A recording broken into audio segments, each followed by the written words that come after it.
13세 미만인 청소년을 성추행했더라도 나이를 짐작하지 못한 채 범행했다면 성폭력 범죄 처벌 등에 관한 특례법을 적용해 가중처벌할 수 없다는 법원 판단이 나왔습니다.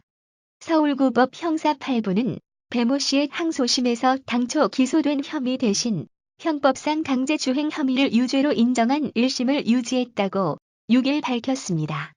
이에 따라 배 씨에게는 1심과 마찬가지로 징역 10월 및 정보공개 2년, 위치 추적 전자장치 부착 2년이 선고됐습니다.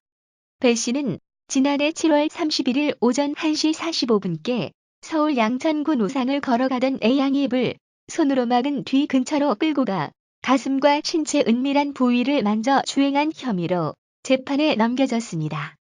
검찰은 A양이 13세 미만이었던 점을 고려해 배 씨에게 특례법인 성폭력처벌법을 적용했습니다. 성폭력처벌법 제7조 사항은 13세 미만 청소년을 강제추행하면 5년 이상 유기징역이나 3천만에서 5천만 원의 벌금형에 처한다고 규정합니다. 피해자가 성인인 경우 10년 이하 징역이나 1,500만 원 이하 벌금형에 처하는 것과 비교해 처벌이 무겁습니다. 그러나 1심은 배 씨가 범행 당시 A양이 13세 미만이라는 사실을 알았다는 점이 입증되지 않았다며 성폭력처벌법 대신 형법의 강제추행죄를 적용했습니다.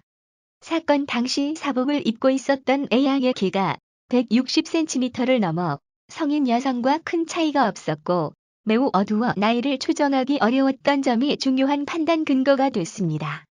범행 후 A양을 만나지 못한 배 씨가 처음 경찰에서 조사를 받을 때 자리에 없는 A양을 그 여자분이라고 지칭하는 등 성인처럼 대하는 태도를 보인 점도 고려됐습니다. 검찰이 항소했지만 결론은 달라지지 않았습니다. 항소심도 자정을 넘긴 심야의 어두운 곳에서 범행이 이뤄져 배 씨가 A양의 얼굴을 식별하기 어려웠고 뒤에서 끌어안은 채 범행해 얼굴을 정면에서 볼 기회가 없었던 것으로 보인다며 원심 판단을 유지했습니다.